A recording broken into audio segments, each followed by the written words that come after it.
Module 29 is about the loanable funds market. This is the last model in Unit 4. And for labeling, we want to specify that the price of loans is the real interest rate. It is the real interest rate and not the nominal interest rate because loans are in years, and in years we will notice the effects of inflation. So we're going to have to adjust the interest rate to show inflation to remove the effect and see what actually happened. So labeling, we have RIR for real interest rate. If you just labeled this S, that would not get you full credit. From here on out, everything has a certain type of supply. We've seen aggregate supply, money supply. In this case, it is supply of loanable funds. So you need SLF for full credit. Same with demand. This is demand of loanable funds. We have quantity of loanable funds. And then, of course, equilibrium and your subpoints, where the quantity of loanable funds is Q. This could be QE or Q star or Q. And then the real interest rate is R. It could also be R star or RE or R1. Any of those things would be acceptable labels. When we talk about the market for loanable funds, it's important to see where these funds are coming from. So if you think that banks are where loans come from, that's really missing the deeper story. Banks only have money because savers and depositors put money into them. So when savers are putting money into these financial markets, banks, credit unions, etc., they're functioning as lenders because their money is available to be lent out and borrowed through other people.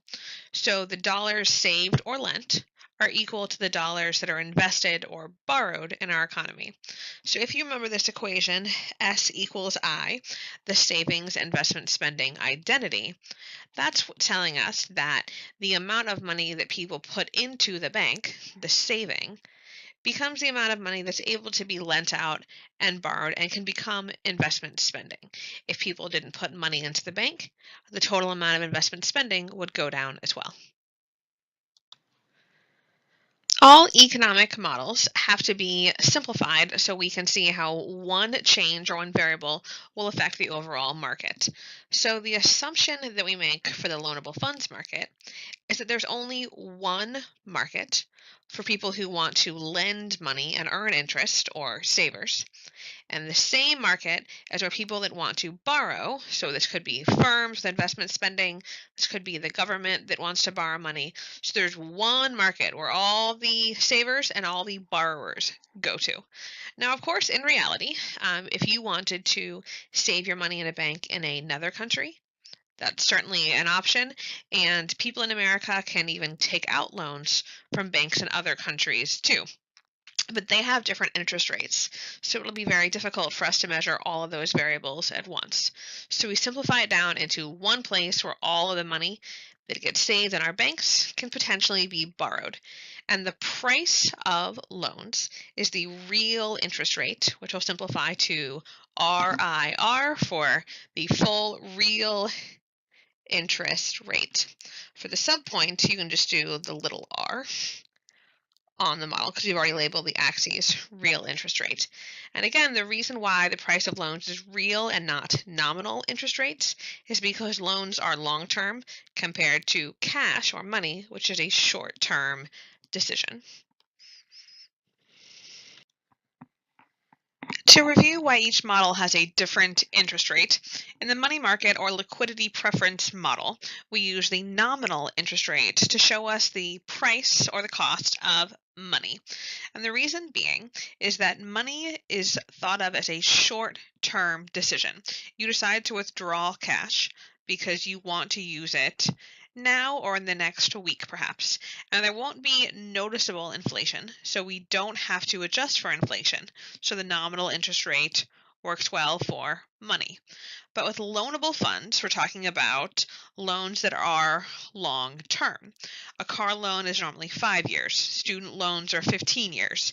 Mortgages are 30 years. So in those time periods, you will absolutely notice inflation. So we need to calculate the real interest rate. And by the way, the real interest rate is true for both savers and borrowers. If a saver has their money in the bank for years and years, there will be inflation that affects the value of that money. So the amount that they're earning is the real interest rate. And borrowers, the value of the money that they're paying back when they pay the loan back is affected by inflation. So they are going to pay the real interest rate. So for both parties involved in the loanable funds model, inflation is a factor, so we need the real interest rate. And then here we have the real and nominal conversion equation, just to make sure that we remember. So nominal minus expected inflation equals real. Nominal is the amount that's always written on the bank wall. So if there's a sign that says loan starting at 7%, that would be the nominal rate. Maybe we expect inflation over the next few years to be 3%. So that would leave us with a real interest rate of 4%. So that would be the value of the money that they either pay back or earn would be 4%. When you're trying to figure out the shifters for a model like this, it's really helpful to think of the perspective of who it is that cares about each aspect of the model. So the demand for loanable funds comes from borrowers. Borrowers are people that need loans, so they're the ones that demand loans. So think about who our biggest borrowers are in the economy and what their motivations might be. In America, the biggest borrowers are firms. A lot of businesses are borrowing money to finance investment spending on plants, on capital equipment, on any of those factors of production that they might need to expand or just to keep up with depreciation as their equipment breaks down. The other biggest borrower is the government. Our government borrows a lot, and oftentimes they're looking to borrow money when they spend more than they earn. So in this case, remember government spending and government transfers compared to tax revenue. If tax revenue is less than their overall spending on those things, then the government could be in a deficit and they might need to demand a loan in order to make up the difference. In this case, no matter who the borrower is paying interest on the loan, and therefore they want interest rates, the real interest rate, to be as low as possible. Demand for loanable funds, like every demand curve, is downward sloping.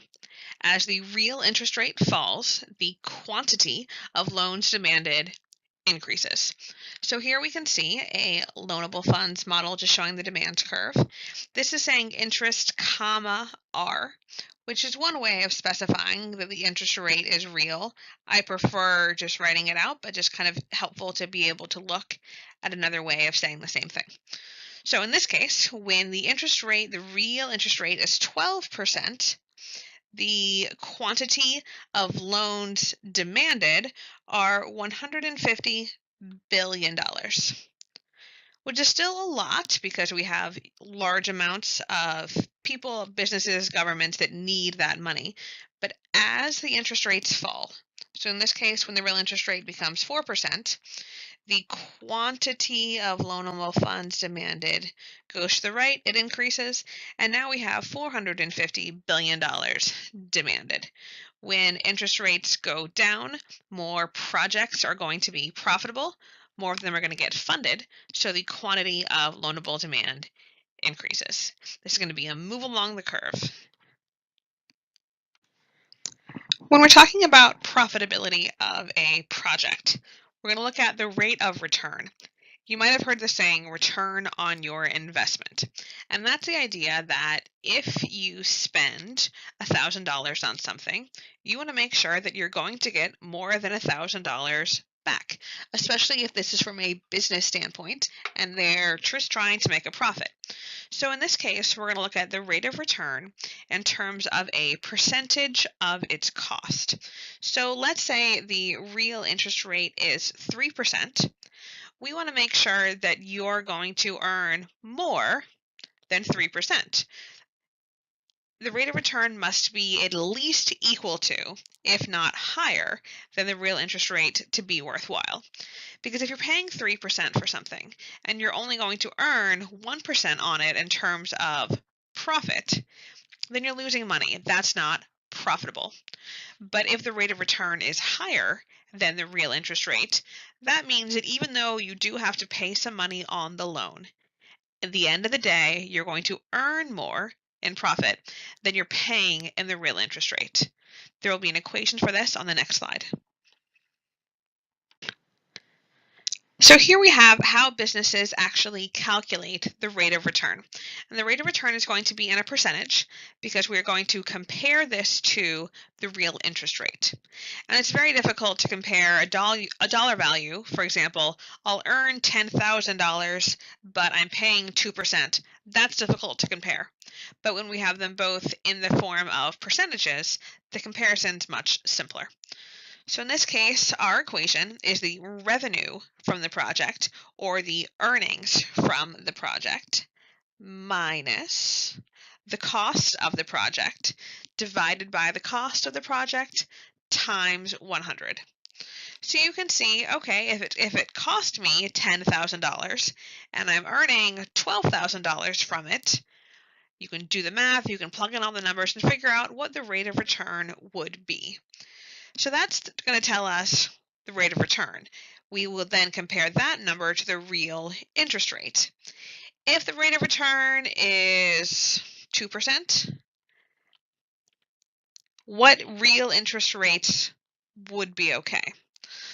Well, remember the rate of return has to be equal to or higher than the real interest rate.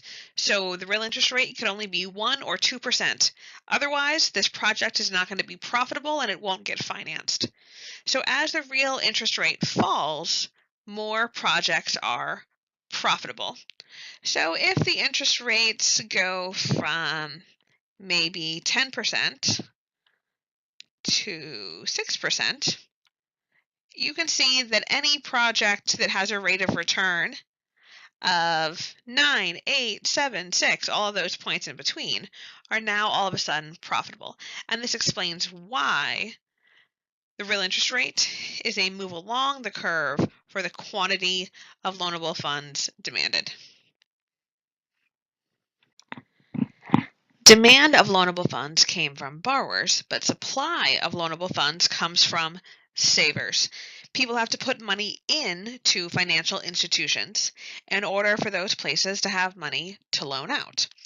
The biggest savers in our economy are households that put money into the bank, which is banks are able to then loan out, as well as foreign entities. So it's foreign entities as a broader category because it includes not just citizens of foreign countries, but also businesses and banks within foreign countries, because those groups can all save money, deposit money into American banks. They also can send over, if you remember the term, capital inflows. This is foreign saving and investment that gets deposited into our banks. So the more money that comes from other nations into American banks also is going to increase the supply of loanable funds. Real interest rate is the move along the curve for both supply and demand of loanable funds. If you recall, the money supply was set by the Federal Reserve, and they have no profit incentive. And that's why money supply was vertical. Supply of loanable funds, these groups do have a profit incentive. If you're deciding how much money you want to save in the bank, if the bank's going to pay you more interest, then you will probably want to save more of your money into the bank. Same with those foreign investors and those foreign savers. If one country is going to pay them a higher interest rate then they have an incentive to save more money in that country in order to earn more interest. So we can see as the real interest rate increases, the quantity of loanable funds supplied also increases. At a lower interest rate, less money is saved in the bank. At a higher interest rate, more money is saved in the bank.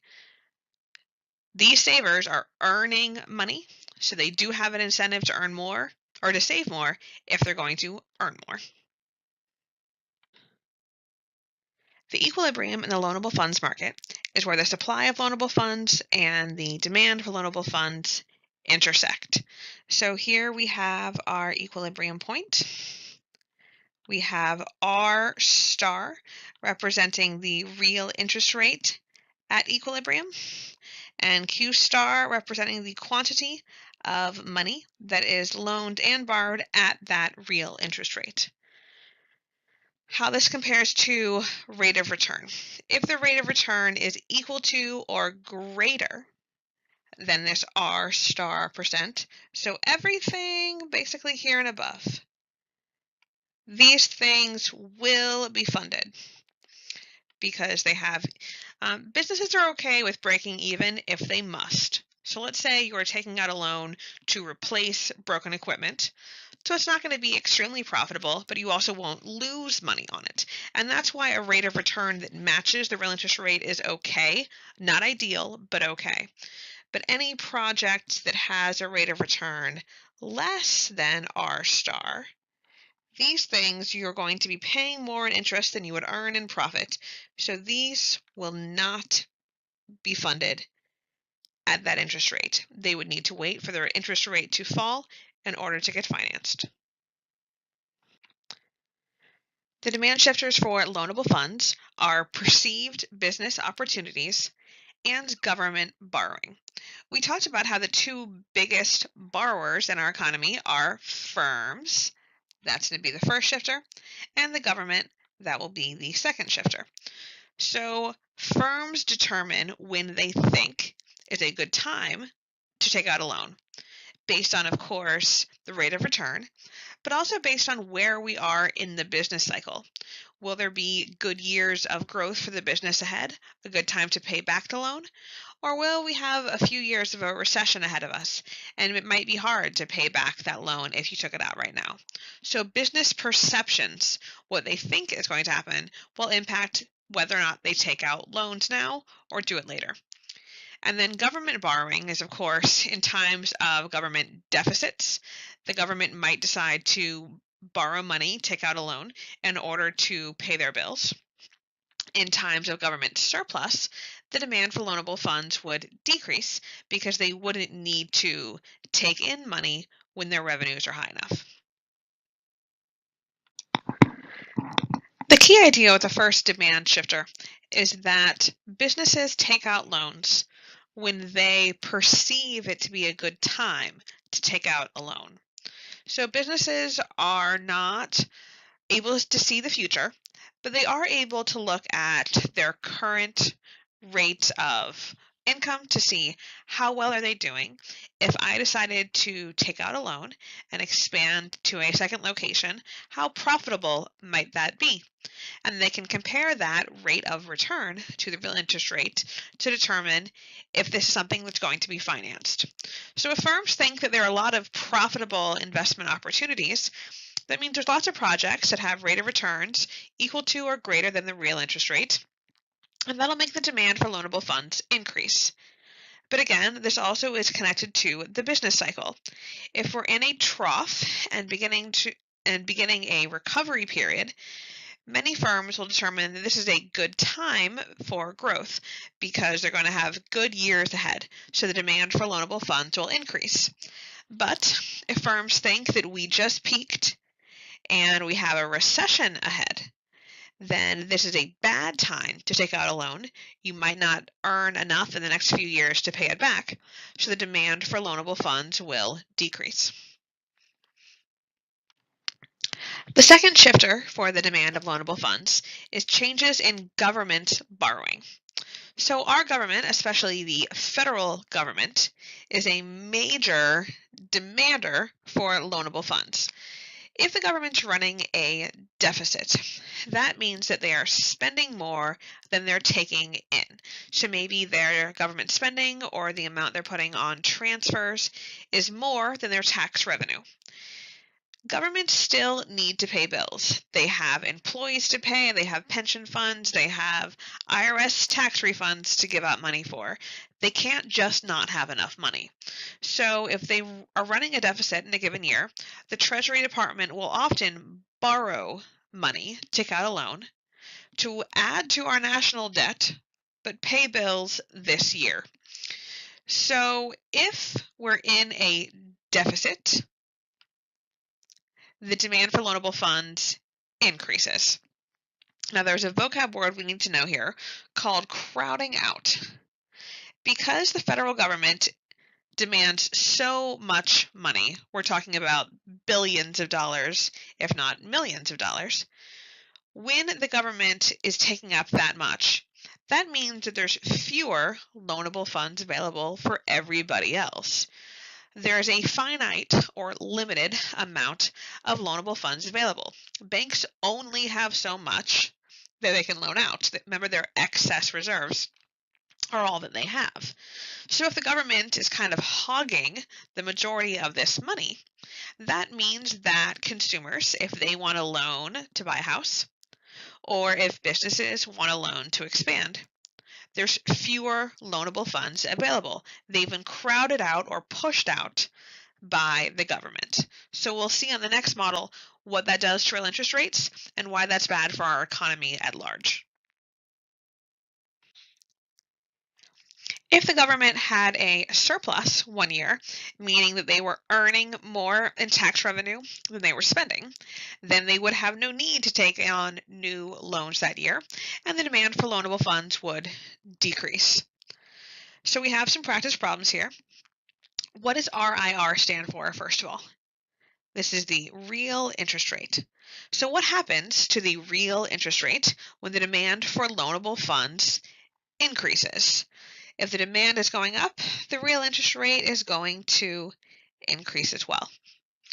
And what would happen to the real interest rate when the demand for loanable funds decreases?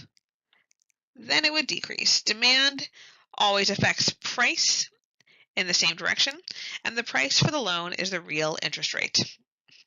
Now let's say your country has a deficit year after year.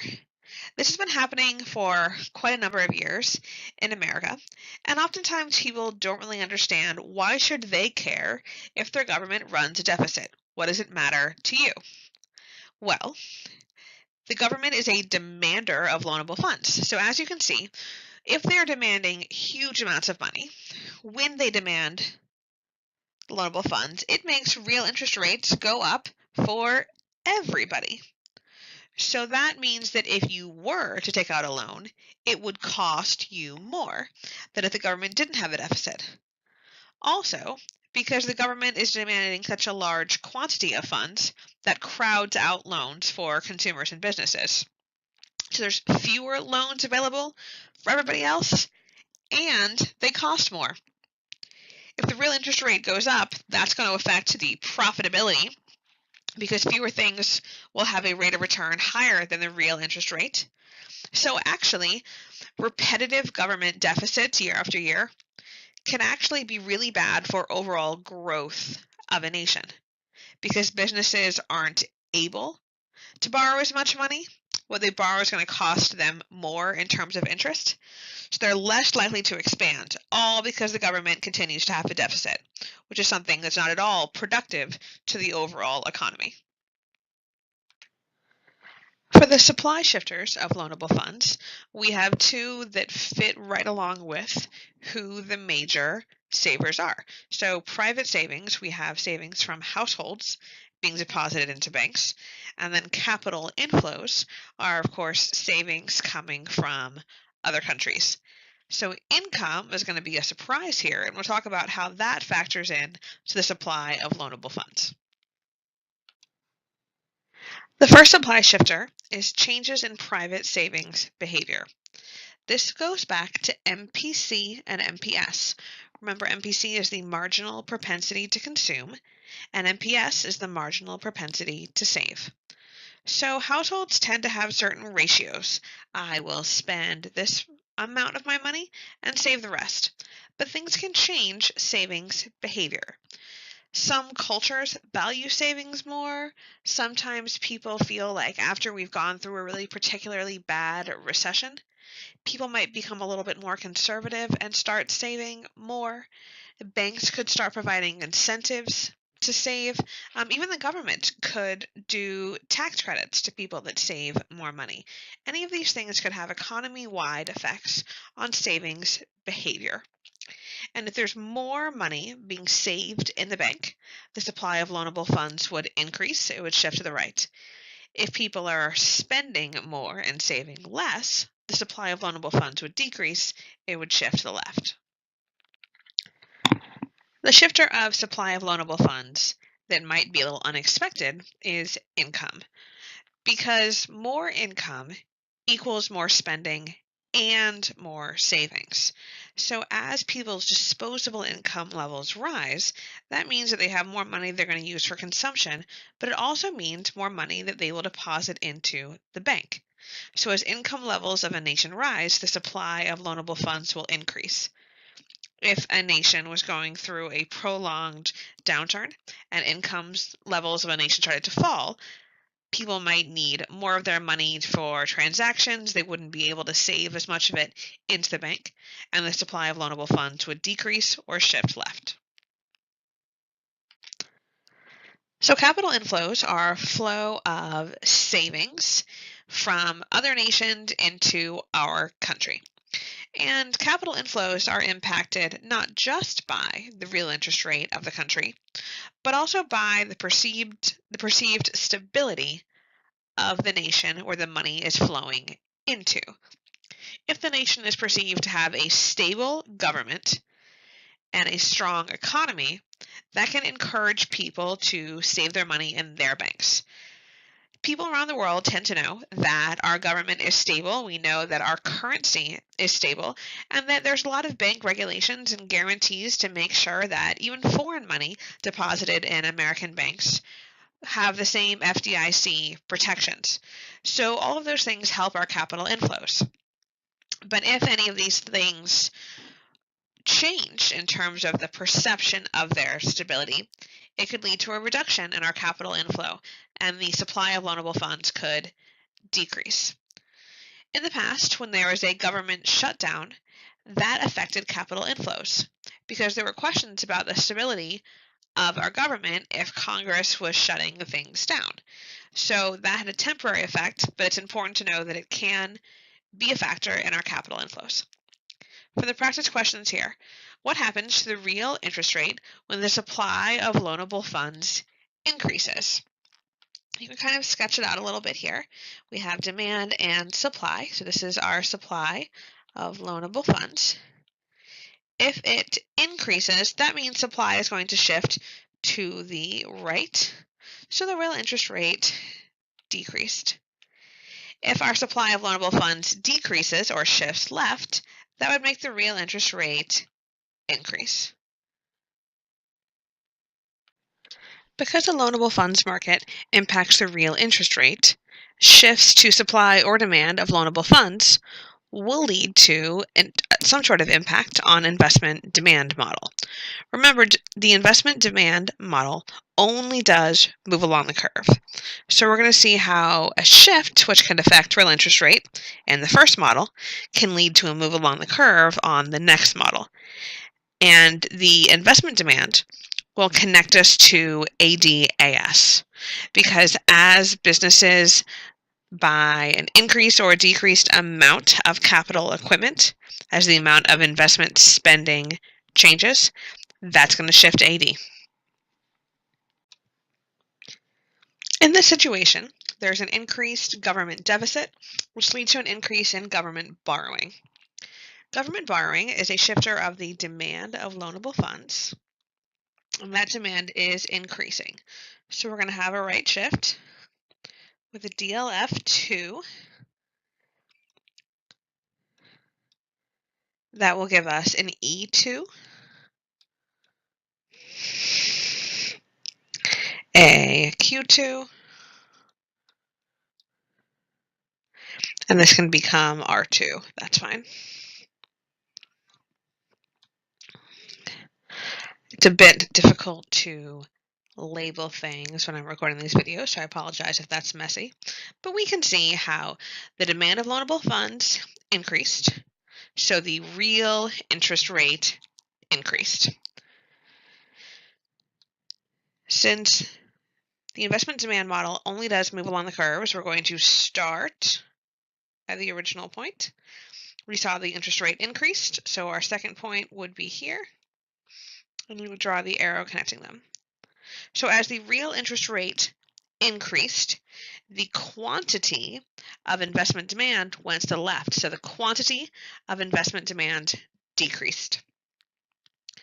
If you had an FRQ where you had to take this and connect it to APL, real GDP, something in the ADAS model, we can see that if the quantity of investment demand is decreasing, that means that investment spending is decreasing. And a decrease in investment spending would make AD shift to the left. In our next example, we have increased savings by households for their retirement. Savings impact the supply of loanable funds, so SLF would shift to the right.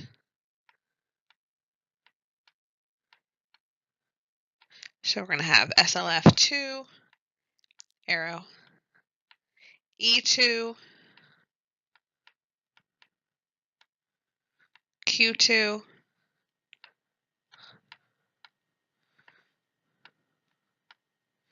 and R2. You can see that when the supply of loanable funds increased, the real interest rate decreased. So starting at this point, if the real interest rate is decreasing, then for investment demand, we're going to have a move along the curve to the right. So as real interest rates decrease, the quantity of investment demand increases. If businesses are buying more things, investment spending is increasing. So if we had to draw that next model, AD would shift to the right. So hopefully you're seeing that it is quite possible for the supply or the loanable funds model to be linked back to aggregate demand. When there are more people taking out loans, that can lead to AD increasing. So keep in mind that that connection does exist between loanable funds and ADAS. We have a bit of a review slide about inflation and interest rates to get us set up for the Fisher effect. So just to remind ourselves, the effect of inflation is felt on borrowers and lenders.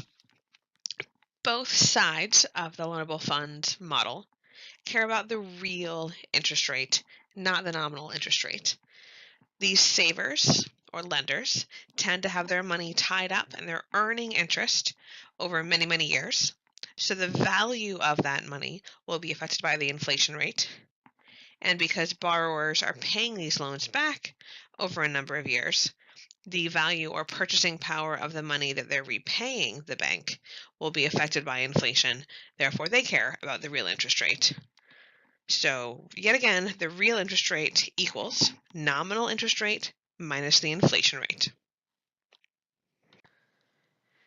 The Fisher effect seems like a very strange rule, and it'll help to talk about it first and then look at a visual showing it to fully understand why this is true. The Fisher effect states that the expected real interest rate is unaffected by a change in expected future inflation. If you think about it, nominal interest rates have some inflation built in to the price. So that's why it's nominal minus inflation equals real, because banks know there's going to be some inflation. So whatever amount they expect the inflation to be, they put that in to the nominal rate. So nominal rates will go up when inflation goes up, and they'll go down when expected inflation goes down. But none of those things tell us the real interest rate. The real interest rate, we've already removed expected future inflation. So nominal could be increasing. But if inflation's increasing too, the real interest rate could actually be staying the same. And the real interest rate is the only thing that both lenders and borrowers base their lending decisions on. So the key idea here is this word expected. If you expect inflation to be 6% next year, and it is, then you've already put that expected inflation into nominal. So the real interest rate will be very accurate. So as long as inflation is expected, it does not affect the quantity of loans or the expected real interest rate. It will affect the nominal interest rate, because if we expect inflation to go up, the nominal interest rate is going to go up. So let's go ahead and look at this on a picture and get a better idea of what we're talking about. Looking here, we have two different loanable funds models of sorts. We have the one at the top and the one at the bottom. If I told you that these are both the exact same in terms of real interest rate, you probably wouldn't believe me, but they are. So let's go ahead and break it down and see why that's true. So the bottom one, we have the nominal interest rate is 4%. And all of these zeros, equilibrium 0, D0, S0, is saying if we expect inflation to be 0%, that is setting us up for this model. So here we have expected inflation is 0%. I'll go ahead and write this to the side. Our nominal interest rate, as we can see, is 4%. So what would your real interest rate be? The equation is nominal minus inflation equals real. So 4 minus 0 equals 4%. At this top model, we have nominal interest rates are 14%.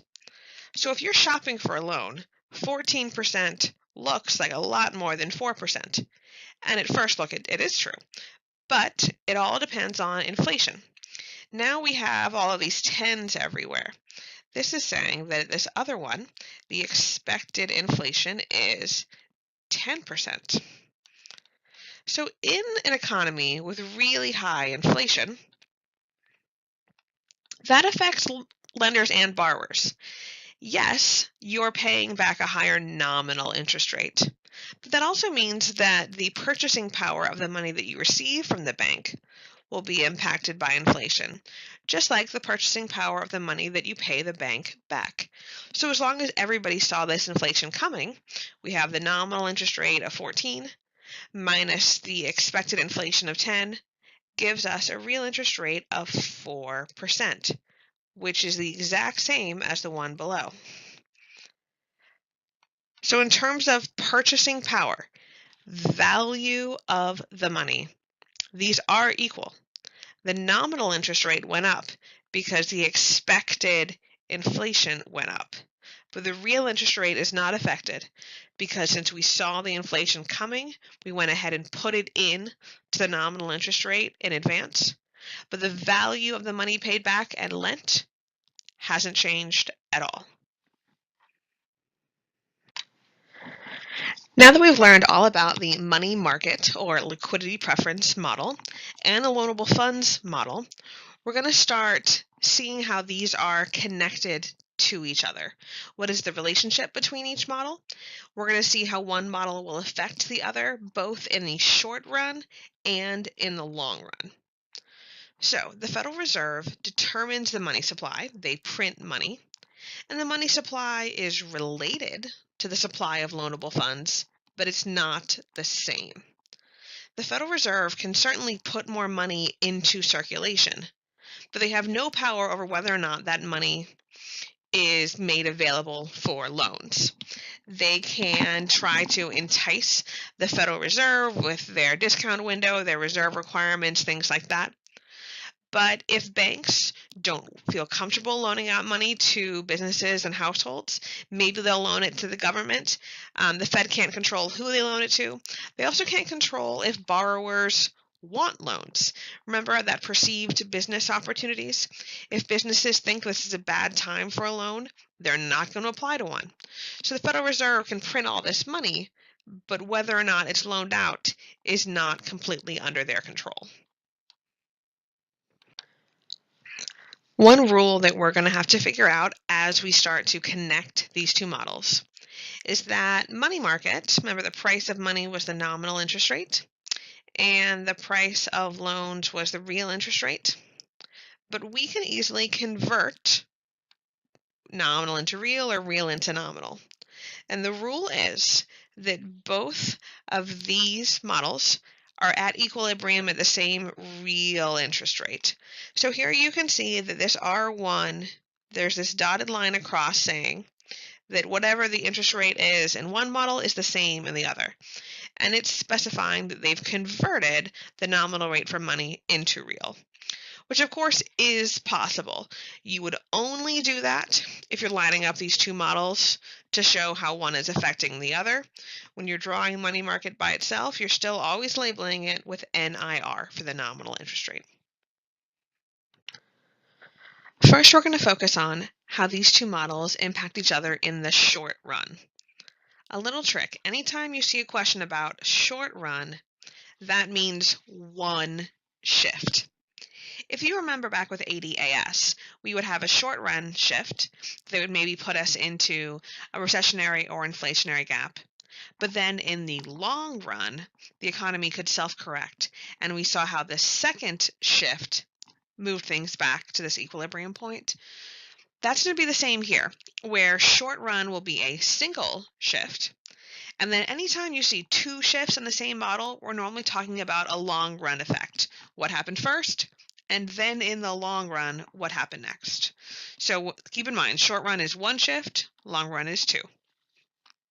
Okay, according to the liquidity preference model or money market, a fall in the nominal interest rate leads to an increase in investment spending and consumer spending. If they have to finance the purchases with their credit cards or with a loan, lower interest rates encourage this type of spending. C and I are both part of GDP, remember SIG XM. So when consumer and investment spending go up, real GDP increases as well. Now, one thing to keep in mind to see a link between these two. So we have the money market model at first, but more spending also leads to a rise in savings. When our economy is producing more stuff, our real GDP is increased. That often leads to inflation. We have a rise in wages. So when households are receiving more earnings, they're able to save more too. And that means as money multiplies, at each stage, part of the increase in disposable income is saved. So we're going to actually figure out, as C&I increase, how much does savings increase? Because savings affects the loanable funds model. Think about it. Which line is affected by savings? That's going to be the supply of loanable funds. So we can see how one model connects to the next. This is the last module in the unit, and so everything is coming full circle. If you recall, we started this unit with the savings investment spending identity, S equals I, that in a closed economy, all of the savings that comes in is equal to the investment spending. So when we saw that interest rates fell, and that led to investment spending increasing, that's going to generate more revenue, more income, and when households receive more income, they can save more too. And the amount of savings will increase equal to the increase in investment spending. So this all lines up perfectly. And then here we go, italics, an increase in savings would shift which line or which model? It will shift the supply of loanable funds, SLF, on the loanable funds model. This is really important to see a short run effect on money market, how it will lead to a short run effect of loanable funds.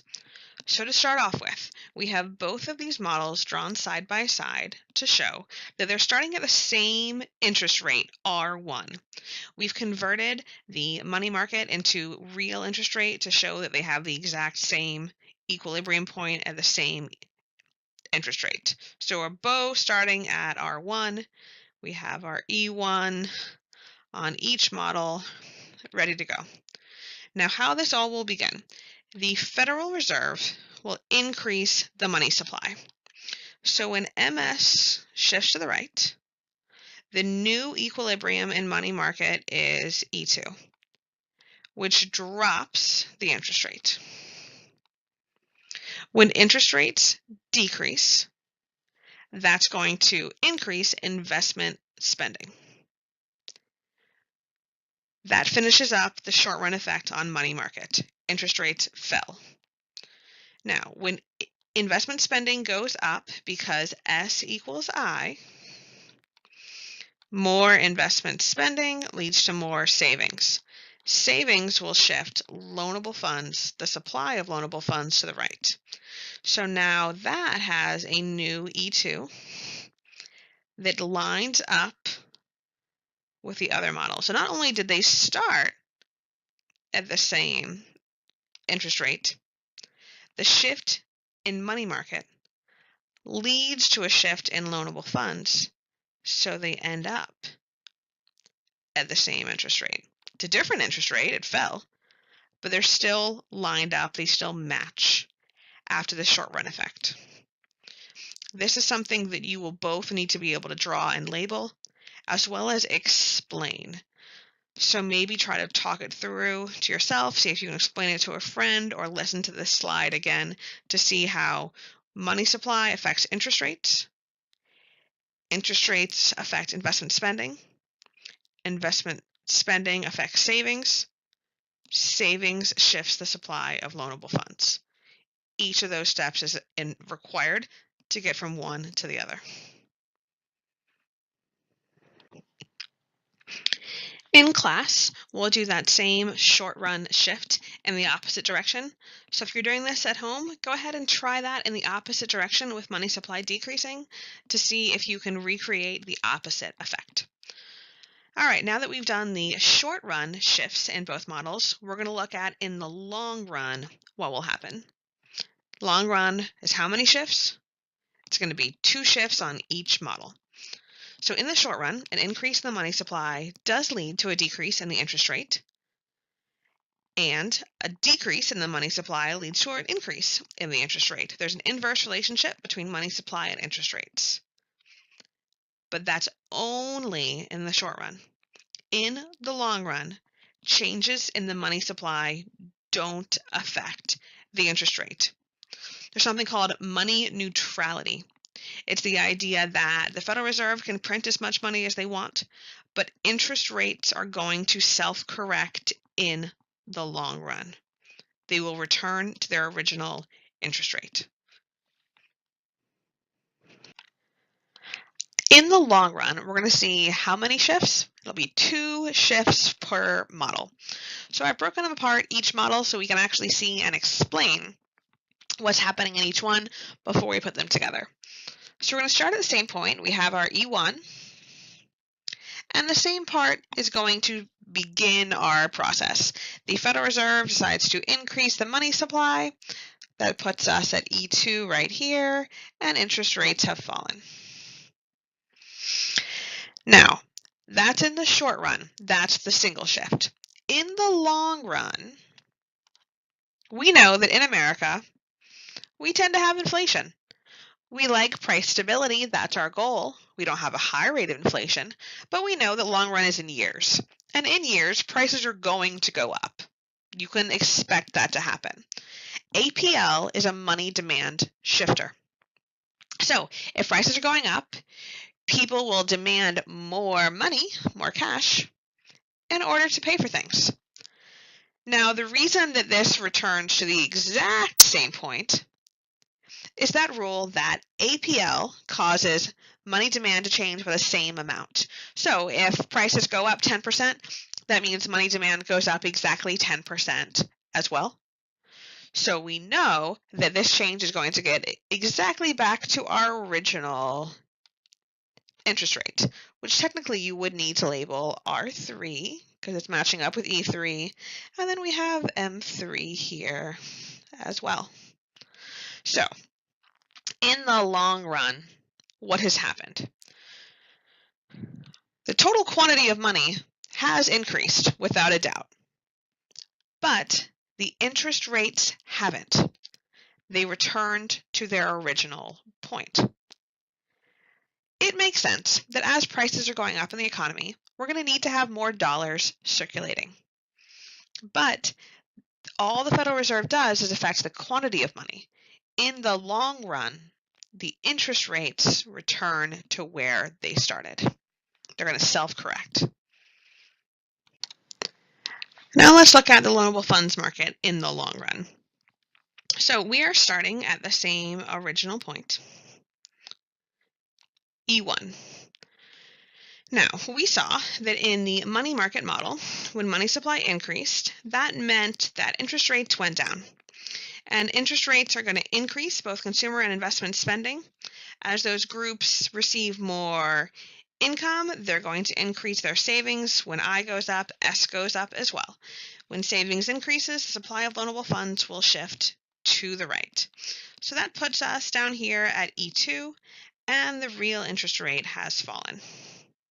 That's our single shift, our short run shift. In the long run, that same increase in APL that led to money demand shifting does matter to loans. If prices go up, households need more money to use for transactions. So they're going to need to have more money in their wallets and therefore less in the bank. When savings decreases, it's going to actually shift supply of loanable funds back to where it started again. That's why you see arrows going in both directions. And this would technically also be labeled as E3, Q3,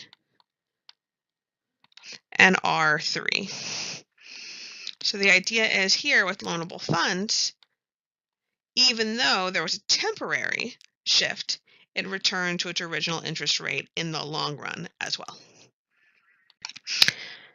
Now let's look at these side by side one more time to practice the long run effects. So both of these models are lining up. We have our R1. This is the same exact point because we've converted both the models to real interest rate. And so they're going to have the same equilibrium at real interest rate. So we have our E1 at both models. Money supply is increased. Maybe the Federal Reserve decides to buy bonds. That will lead to E2 in the money market. Interest rates fell. When interest rates fall, investment spending increases. If investment spending increases, savings will increase too, because S equals I. When savings increases, the supply of loanable funds increases. That gives us our E2 here. Interest rates fall. Everything perfectly matches up here. That's the short run. But we're talking about long run. So in the long run, APL is increasing. That is going to make money demand go up, raising interest rates.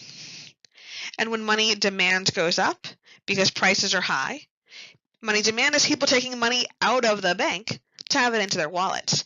And when they take money out of the bank, the supply of loanable funds will decrease. It will go back to where it started, and we have our E3.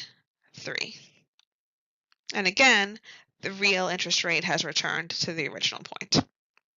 So this is something that I hope that seeing it one more time really helped. If not, go ahead and start from scratch. Go ahead and draw short run and long run with money supply decreasing. and then see if you can retrace your steps in the opposite direction.